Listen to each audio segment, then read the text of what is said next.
If the First Amendment means anything, and it has to if this is going to remain America, it means that the U.S. government cannot censor the news. It can't make laws to stop journalists from saying what they think is true. So that's not an arcane legal question. It's in the text. It's the First Amendment to our Bill of Rights. It's the whole point of America. And yet out there in the open, Democrats are working to shut down news organizations all over the country. We've reported on this for a couple of years, but in no case are they doing it more openly than their attempt to shut down a conservative news channel called One America News, OAN. So why are they doing this? Well, they say the channel pushes something called disinformation. Now, disinformation, you should know, does not mean that something is dishonest or factually incorrect. It can be entirely true. It just means that the people in charge don't want to hear it and they don't want you to hear it. So it's therefore disinformation. It's a term stolen from the intel agencies, which are part of the apparatus in the federal government that Democrats are using to shut down the news. So what you have here is the oldest story ever told. The people in power don't want to be criticized, and in a so-called democratic system, they don't want voters to know that they're liars and incompetent, so they shut down anyone who tells the truth about them or who spreads a message they don't care for. It's just abuse of power. It never changes. It's been going on since Nebuchadnezzar, and he learned it from his grandfather because it's never not existed.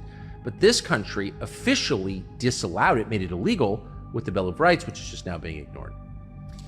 A few years ago, we learned conclusively that, in fact, the FBI and the federal intel agencies, the dozen or more federal intel agencies we have for some reason, had been working secretly against Donald Trump's presidential campaign. Trump had whispered about this, then shouted about it, and was roundly denounced as a conspiracy nut, a lunatic. But in the end, he was vindicated. It was true. These agencies spied on Trump, and they leaked some of what they'd learned to the media, which used it against Trump. Then these agencies concocted false stories about Trump. They tried to crush Trump completely in 2016, and then for the entire course of his presidency. Then they did the same thing in 2020 during the presidential election, and they're doing it still. They're trying to put him in prison for the rest of his life. So if you take 3 steps back, what you have here is what we're seeing now. For the third time in 3 consecutive cycles, secretive federal agencies are trying to rig our presidential election. This is what the Democrats refer to as democracy, and they're trying to defend it. But of course, it's the opposite of democracy. It's in fact the end of democracy in any semblance of a constitutional republic we ever had. If you have a secret police force threatening people, spying on them, and working secretly the levers of political power, then you don't have a democracy. You have no control over really anything as a voter. So if there's one thing the Republican Party, the opposition party, should be doing in response to this, right now, it's fighting back against this descent into totalitarianism. They should be working to return freedom and democracy to the country. They should defend the Constitution. They should rein in these agencies, Washington's secret police. But you'll not be surprised to learn they've been busy doing just the opposite. So if you're wondering why no one has gone to prison for any of this, now that we know it actually happened, well, the reason is in part a law called FISA, the Foreign Intelligence Surveillance Act. It's been around a long time. Teddy Kennedy first proposed it, by the way, back in the mid-1970s. And that law allows the federal government to spy without a warrant on foreigners outside the borders of the country. And the idea is bad people are doing bad things against us. We need to know what they are, and we can't bother to go to a court to get a warrant every time we want to know. But it will never be used against American citizens. Well, of course, now that we know it has been at scale. But that law, FISA, has made it possible. So that law is now up for reauthorization in the House of Representatives. And amazingly, the new Speaker of the House, Mike Johnson of Louisiana, has spent the last couple of weeks doing all he can to get that law reauthorized. In other words, to allow the federal agencies to continue to spy upon and punish people who disagree with him. In other words, Mike Johnson's own party, Republicans, Trump voters. Mike Johnson has been working to do that. And that effort failed today because members of Congress heard from their constituents or came to their senses, saw the truth in a dream. Whatever happened, they stopped Mike Johnson from doing that for the moment. So that's a good thing, and you ought to be celebrating it, even if you didn't know it was happening. And a lot of people didn't because it got very little media coverage. But of course, this is a temporary victory. Like all bad things, it will come back. This attempt to spy on you, an American citizen, without a warrant because you've been politically disobedient. Why will it come back? Because it's what they really care about. And so before it does come back, it's worth just a very quick autopsy on what just happened. What did we just see so we can learn a couple of important lessons? Whenever you connect to the internet on a public Wi-Fi network at airports, coffee shops, friends' houses, or even at your own home, your data is at risk of being stolen and spied on. That's why we recommend and use private internet access. Private internet access helps protect your personal data by encrypting your internet connection through their world-class server infrastructure, which makes your information shielded and bulletproof. Private internet access has had an audit done conducted by a Big Four firm, as they know VPN use is tied to trust, letting you be sure their 100% no-logs policy is safe and secure. Streaming services such as Netflix, Amazon Prime, Disney Plus, and more have different library options based on where you are located, and some shows cannot be accessed if you are not located in the region. Private internet access helps you overcome these restrictions by giving you the option to change your IP address to one of their 91 countries to choose from, and all 50 US states, allowing you to gain access to websites and services that are only available in those locations. Private internet access is available for all platforms, and you can use one private internet access subscription to protect an unlimited amount of devices at the same time. Get 83% off plus 4 months free of private internet access using our link for a limited time. Click the link in the description or visit piavpn.com/anonymousofficial and protect all your devices.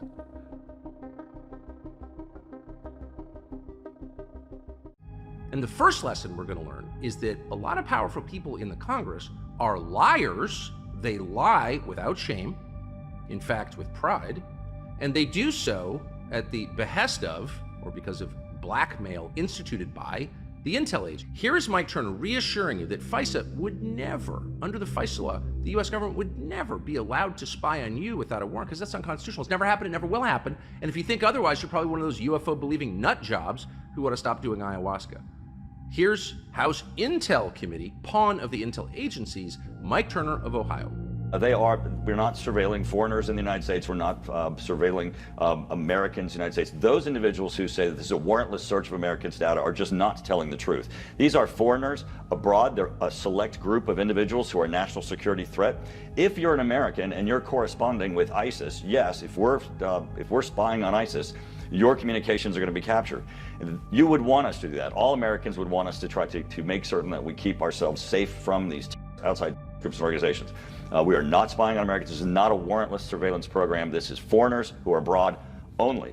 Every word of that, a lie. And we don't need to guess. And I hate to use that pronoun, but I specifically don't need to guess because that actually happened to me. The NSA broke into my text messages, read them, passed them to news organizations in order to discredit me, and then admitted that they did that, admitted that they spied on me. And they did it under FISA because I was daring to text with a foreigner outside our borders. So Mike Turner knows that. He's the chairman of the Intel Committee. He knows he's lying, but he's doing it anyway because it's that important to preserve that core power. If you have the power to spy on someone and then to leak the information that you gather or manipulate it and then leak it in order to control that person, that's a major power. In fact, it's a bigger power than any voter in this country has. And so he's acting on their behalf when he lies to you. And so it shouldn't surprise you that they want to keep that power. And they want to keep it so badly that over the last week, US government officials did something that may not have precedent in Washington. They lobbied members of Congress directly. The words they used in Washington, they whipped the bill. Officials from the Department of Justice called, among others, Chip Roy of Texas to demand that he vote for FISA reauthorization. Imagine that. DOJ, Department of Justice, the federal law enforcement agency, called Chip Roy and said, you got to do this. Think about that. Is there any group in this country more powerful than the Department of Justice? They can put you in jail, and they've shown a willingness to do that. And everybody who serves in Congress knows that, and everybody's afraid of them, along with the CIA and NSA and a bunch of other three-letter agencies. Members of Congress are afraid of them because they know the consequences of disobedience. And so for them to call directly a member of Congress, they'd be like the FBI coming to your house on election day and demanding that you vote for their designated candidate, and then having access to the record of who you actually voted for, as they do in the Congress. Can you imagine? You'd be highly motivated to vote for their candidate, wouldn't you? Yes, you would. So they're willing to do anything to get this enshrined in law because it gives them legal cover to subvert democracy, which is their program, of course. And everybody knows it. Mike Johnson knows it, but he's not telling his conference that, his fellow Republican. Mike Johnson said, you must vote for this, and you must vote for it because America hangs in the balance. And if you had the intelligence that I've seen in my classified briefings, which you could not see, you would know that it's your moral responsibility to vote for this. And by the way, if you don't vote for it, Americans will. Johnson didn't mention that the FISA law, warrantless spying, did not prevent, or the Cold, or any major act of terror in the last 50 years, almost 50 years that we've had it. No, I mean, it's ridiculous on its face, but why is Mike Johnson saying this? Well, there are only two possible explanations. One is that he's just stupid and doesn't know and believes his intel briefers.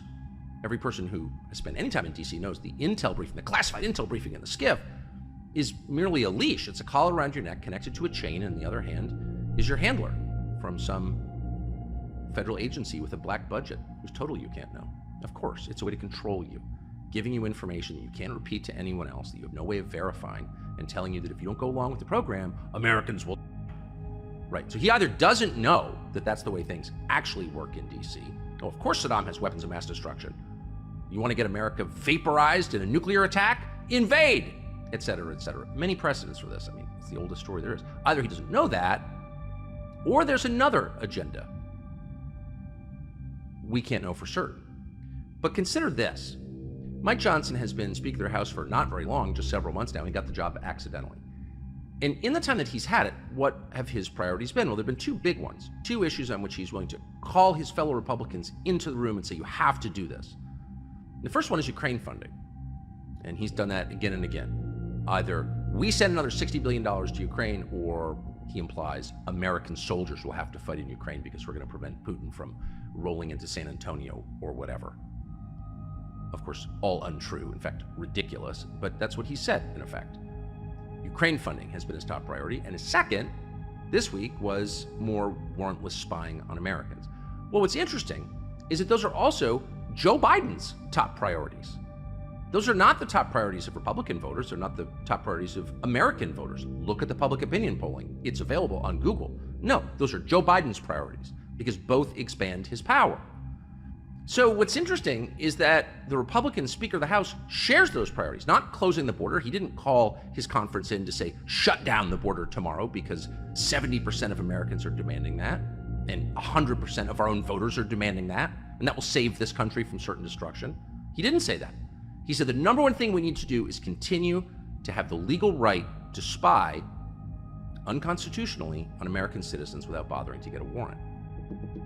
An absolutely indispensable tool that Congress can give us in our fight against foreign adversaries is the reauthorization of Section 702 of the Foreign Intelligence Surveillance Act.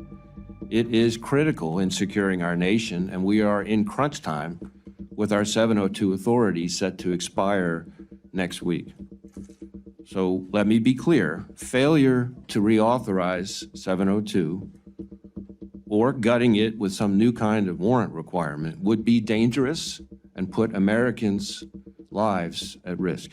Section 702 of the Foreign Intelligence Surveillance Act was enacted to make it easier for the government to address foreign threats. Targeting Americans is prohibited, but intelligence agencies have used Section 702 to spy on hundreds of thousands of Americans every year. Buried in the Section 702 reauthorization bill passed by the House on Friday is the biggest expansion of domestic surveillance since the Patriot Act. Under current law, the government can compel electronic communications service providers that have direct access to communications to assist the NSA in conducting Section 702 surveillance. Companies like Verizon and Google must turn over the communications of targets, which officially must be foreigners overseas, but this has been abused to spy on Americans. By changing the definition of electronic communications surveillance provider, an amendment offered by House Intel Committee leaders and passed by the House vastly expands the universe of entities that can be compelled to assist the NSA.